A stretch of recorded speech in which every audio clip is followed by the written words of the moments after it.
গাজা ও লেবাননে অব্যাহত বিমান হামলার পর এবার ইয়েমেনেও বোমা বর্ষণ করল ইসরায়েল। গতকাল ইয়েমেনের হুতি বিদ্রোহীরা ইসরায়েলে একটি সুপারসনিক মিসাইল দিয়ে হামলা করে।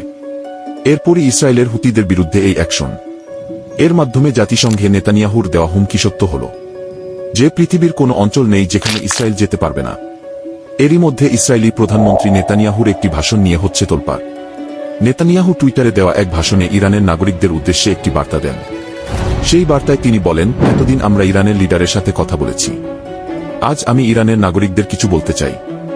আপনাদের নেতারা বছরের পর বছর ধরে হিজবুল্লাহ, হামাস, হুতিদের মতো জঙ্গি গোষ্ঠীর পিছনে বিলিয়ন ডলার খরচ করে আসছে, যেখানে ইরানের অনেক নাগরিক শিক্ষা পাচ্ছে না, স্বাস্থ্য সুবিধা পাচ্ছে না।